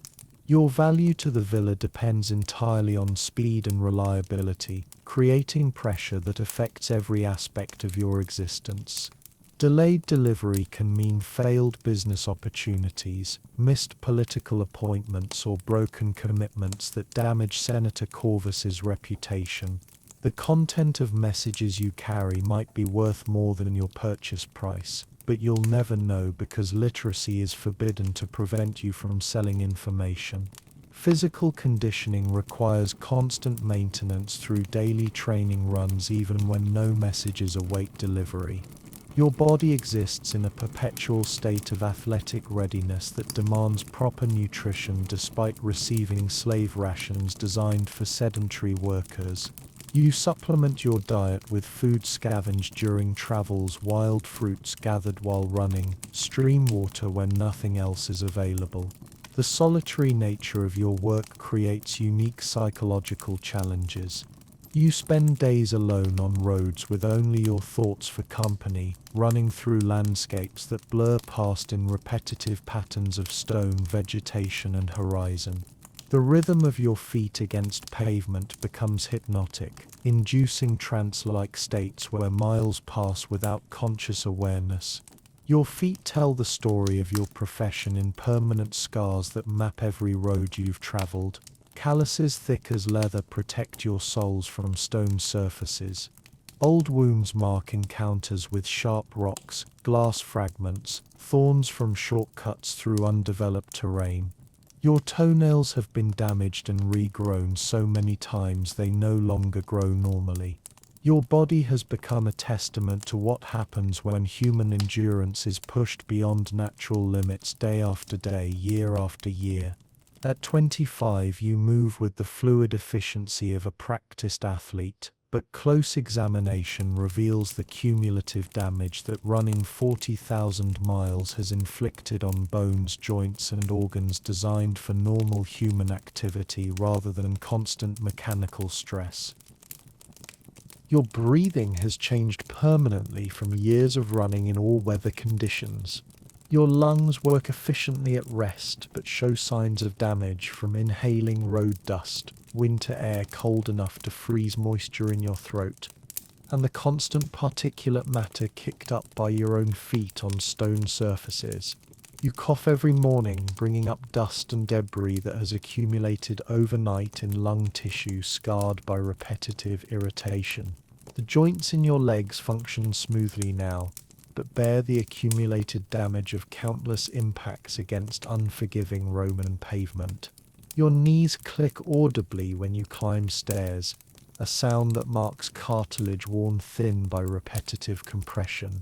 Your ankles are permanently swollen from the daily stress of landing thousands of times on surfaces designed for durability rather than shock absorption. Your heart has adapted to constant cardiovascular demand in ways that affect your entire physiological system.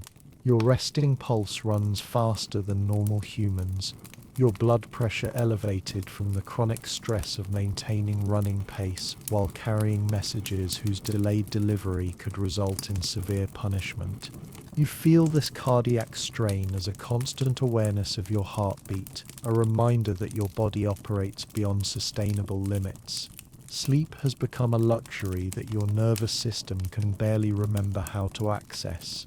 Years of urgent midnight departures have trained your body to remain perpetually alert for the call to immediate action. You rest rather than truly sleep, your mind automatically calculating routes and estimated travel times even while unconscious. Dreams consist of endless roads and the rhythmic sound of your feet against stone. Your social isolation extends beyond the physical solitude of long-distance running.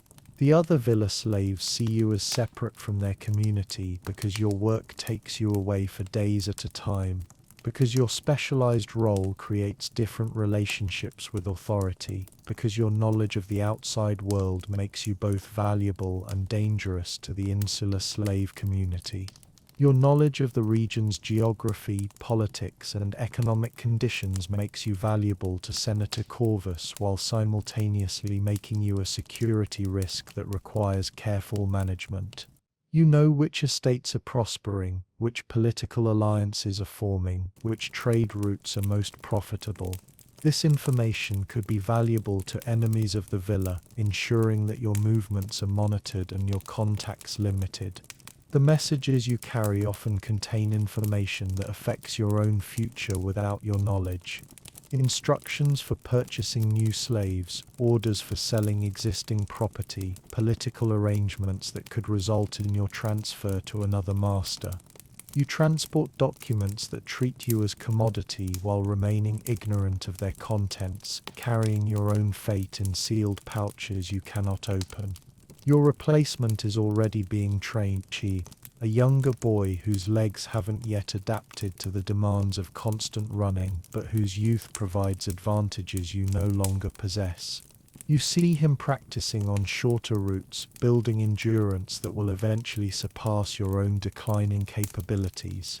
The villa requires reliable message service that cannot depend on aging slaves whose bodies show increasing signs of wear. The roads that have defined your existence are slowly destroying your ability to run them. Each day adds microscopic damage to joints, muscles, and bones that accumulate into limitations you cannot ignore. Your pace has slowed imperceptibly over recent months. Your recovery time between long runs has increased. Your body's signals of distress have become more frequent and harder to dismiss through willpower alone. Freedom, if it ever comes, would find you physically incapable of any life except continued running. Your skills have no application outside message delivery. Your body is adapted for no other purpose. Your knowledge is limited to geographic information useful only for transportation. You have become so specialized that liberation would merely transfer your imprisonment from legal to physical constraints. You are Aurelia, the only woman among the villa's security slaves, and you exist in the hours when darkness transforms Villa Aurelia from a center of Roman civilization into a collection of shadows where anything might be hiding.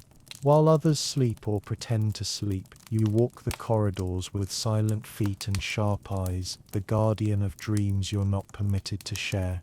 Your gender makes your position unique and precarious in ways that male slaves never consider. Women are not supposed to possess the authority to challenge intruders or the physical strength to defend property effectively.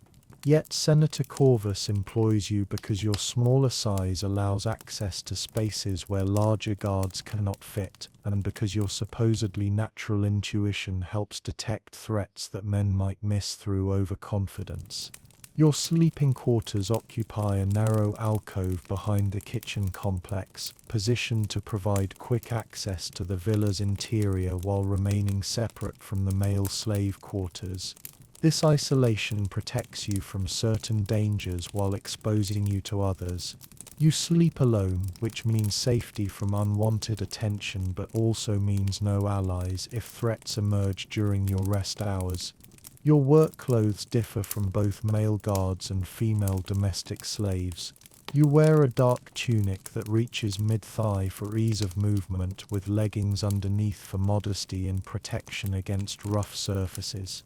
Your feet are wrapped in soft leather strips that allow silent walking but provide minimal protection against cold stone floors during winter patrols. Your equipment includes items designed for your specific role rather than standard guard gear. A small bronze knife sharp enough to cut throats but light enough to conceal easily. A wooden club weighted with lead that delivers devastating impact despite your limited physical strength. An oil lamp with adjustable flame for varying light needs. A set of keys that grant access to most areas of the villa. Your patrol route covers areas that daylight guards cannot effectively monitor. The storage rooms where valuable supplies might attract thieves. The slave quarters where unrest could develop into dangerous uprising. The villa's perimeter where intruders might attempt entry through vulnerable points that architectural design cannot completely eliminate.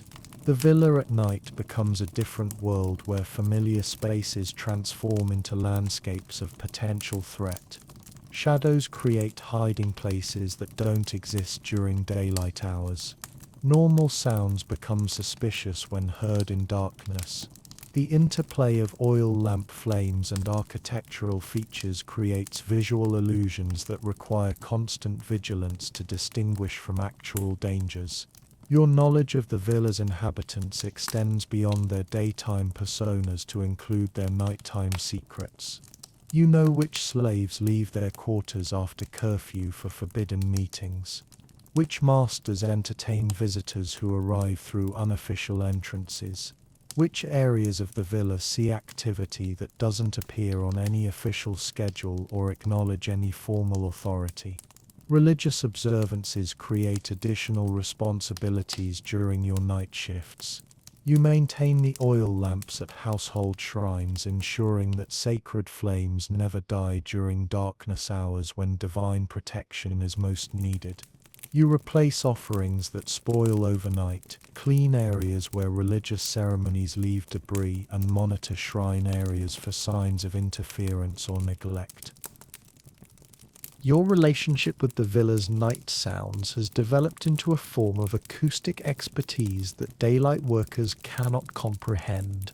You distinguish between normal settling noises and sounds that indicate structural problems. You recognize the difference between rodent movement and human footsteps. You identify wind patterns that create harmless noise versus sounds that mask potential threats. The isolation of night work affects your psychological state in ways that accumulate over years of darkness duty. You exist in a perpetual state of controlled paranoia. alert to dangers that might never materialize while remaining ready for threats that could emerge from any shadow. This constant vigilance exhausts your nervous system in ways that physical labor never could. Winter nights test your endurance beyond normal human limits. The villa's heating system operates at reduced capacity during nighttime hours, leaving corridors cold enough that your breath fogs in the air. You patrol wearing every piece of clothing you own while maintaining the silence necessary for effective surveillance. Your hands become too numb to grip weapons effectively, but you cannot wear gloves that would reduce your manual dexterity. The weight of protecting an entire villa rests on your shoulders with crushing responsibility that no one acknowledges until something goes wrong. Every unlocked door, every unnoticed intruder, every fire that starts in darkness becomes evidence of your failure rather than recognition of the impossible scope of your duties. You guard against threats both real and imagined while knowing that success brings no reward, only the temporary absence of punishment. Your expertise in reading human behavior has developed through years of observing people who believe themselves unobserved. You recognize the body language of guilt, the movement patterns of deception, the subtle signs that indicate someone is carrying concealed weapons or planning unauthorized actions. This knowledge makes you valuable while simultaneously making you dangerous to those whose secrets you inadvertently discover. The villa's guest rooms require special attention because visitors bring unknown risks along with their official business. Foreign merchants might be spies gathering intelligence about Roman military preparations. Political allies could be plotting betrayals. Social friends might be conducting affairs that could destabilize carefully arranged marriages. You monitor these temporary residents without appearing to surveillance them, gathering information that protects the villa while potentially endangering your own safety. Fire prevention consumes a significant portion of your nightly attention because flame represents the greatest threat to Roman domestic architecture. You check oil lamps for proper wick positioning, inspect cooking fires for complete extinguishing, monitor storage areas where flammable materials might ignite spontaneously. Your vigilance prevents disasters that would destroy not only the villa's physical structure but also the lives of everyone inside. The slave quarters present unique challenges that require delicate handling of authority you possess but cannot exercise directly. You observe potential unrest, romantic relationships that violate villa regulations, theft between slaves that could escalate into violence. Your responsibility extends to preventing problems while avoiding the appearance of spying on people whose lives are already sufficiently monitored by daylight authorities. Your memory serves as the villa's unofficial record of nighttime events that leave no other documentation. You remember which guests departed early, which slaves violated curfew, which areas showed signs of unauthorized access. This information becomes valuable during investigations of missing property, unexplained accidents, or security breaches that occurred while others slept. The psychological toll of constant vigilance has transformed your personality in ways that isolate you from normal human interaction. You evaluate every person as a potential threat, analyze every sound as possible danger, interpret every shadow as a place where enemies might hide. This hyper-awareness keeps the villa safe while making personal relationships impossible to maintain. Your position grants access to information that could be valuable to the villa's enemies, making you both an asset and a security risk that requires careful management.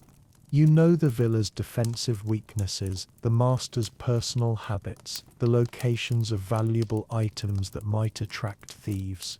This knowledge makes you indispensable while ensuring that your own movements are monitored by others whose job is watching the watchers. The villa's children require protection that extends beyond simple security monitoring. You ensure that young Romans don't wander into dangerous areas during nighttime games, that they don't encounter adult activities inappropriate for their exposure, that their safety remains paramount even when their behavior shows poor judgment.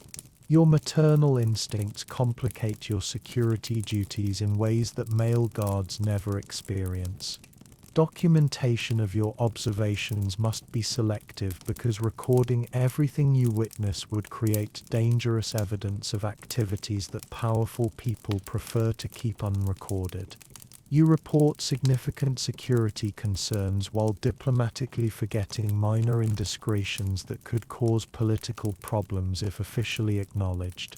This selective memory requires judgment that could prove fatal if exercised incorrectly. Your success is measured by the absence of disasters rather than the presence of achievements. No one celebrates nights when nothing happens, when no intruders penetrate the villa's defenses, when no fires destroy valuable property. Your excellence is invisible, noticed only when it fails to prevent problems that justify your continued employment through their very occurrence. The aging process affects your effectiveness in ways that create anxiety about your future utility. Your eyesight shows subtle deterioration that makes nighttime observation more difficult. Your hearing remains sharp, but requires more concentration to distinguish significant sounds from background noise. Your physical reflexes slow imperceptibly but measurably, reducing your ability to respond quickly to emergency situations that demand immediate action. Dawn approaches Villa Aurelia as it has for countless mornings before this one, painting the eastern sky with the pale light that signals the end of another night's vigilance and the beginning of another day's labor. The cycle that governs this place operates with the mechanical precision of Roman engineering, as predictable as aqueduct flow and as unforgiving as marble floors. Aurelia's footsteps echo softly through corridors that will soon fill with the purposeful movement of slaves beginning their daily routines. She passes Gaius's cleaning supplies arranged for morning use, the bronze scrapers and vinegar buckets positioned exactly where they were yesterday and will be tomorrow. The mosaic floors gleam under lamplight, testament to work that maintains perfection only by constantly fighting against entropy. In the kitchen complex, Lucius tends fires that never truly die, only bank down to glowing coals that await fuel and breath to transform them back into roaring flames.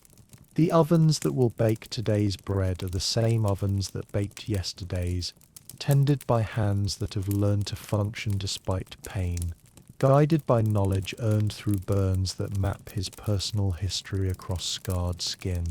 The bath complex waits in humid silence for Livia's morning preparations, its pools reflecting oil lamp flames like dark mirrors. The hypocourse system maintains its careful temperature balance through night and day, a triumph of Roman engineering that requires human sacrifice to function. Steam rises from water that will scald the same hands that heat it, in the endless cycle of luxury maintained through suffering. Marcus stirs in his quarters between the olive groves and vegetable gardens, already calculating the day's tasks based on weather signs. His body reads more accurately than any augur reads bird flights. The plants that define his existence grow according to their own schedules, indifferent to human comfort but dependent on human labor for survival. His expertise keeps them thriving, while his own body slowly breaks down from the work they require. Quintus prepares for another day of possible summons, his legs automatically stretching through routines that maintain readiness for distances that could be measured in steps or in days. The roads that connect Villa Aurelia to the empire beyond its boundaries remain unchanged. Straight Roman stone that facilitates commerce, politics, and communication while grinding down the feet of those who run them. These 6 lives intersect at Villa Aurelia without truly touching, like shadows that fall across the same surface without combining into deeper darkness. Each slave performs essential functions that enable the others' work while remaining isolated within their specialized suffering. The villa operates as a complex machine where human components maintain luxury through the sacrifice of their own comfort, dignity, and hope. Senator Corvus will wake in a few hours to find his world functioning perfectly. Clean floors, prepared food, heated baths, maintained gardens, delivered messages, secure property, all the elements of Roman civilization will be ready for his use. He will see the results without witnessing the process, enjoy the benefits without acknowledging the cost, live in luxury built on the foundation of lives that matter only for their productivity. The villa's guests will admire its magnificence, praise its hospitality, conduct their business in environments that showcase Roman superiority over barbarian chaos. They will walk on floors that shine like mirrors, eat food prepared with perfect technique, bathe in pools heated to precise temperatures, appreciate gardens arranged with mathematical beauty. The slaves who create this perfection will remain invisible, their presence noted only when their work fails to meet impossible standards.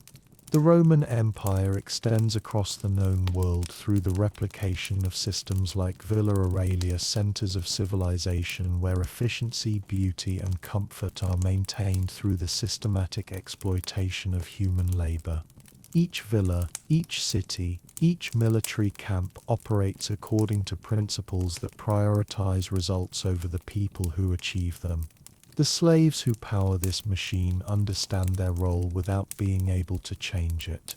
This is the truth behind Roman greatness, not the triumph of superior culture or divine favor, but the logical application of human resources to achieve maximum productivity regardless of human cost.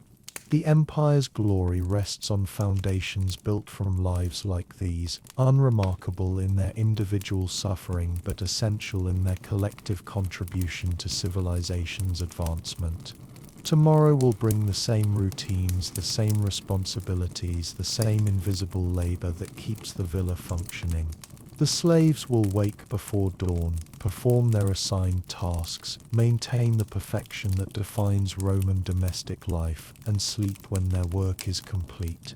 The cycle will continue until their bodies fail or their usefulness ends, at which point others will take their places in the eternal machinery of empire.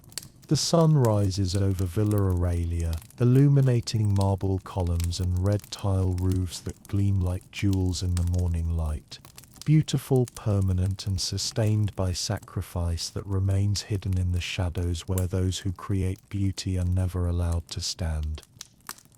Still awake? If you found yourself drawn into tonight's mysteries, we've got more secrets waiting in the shadows. Just click to uncover what lies ahead. And hey, hit that subscribe button and turn on notifications so these late night revelations find their way to you whenever we unveil the next chapter.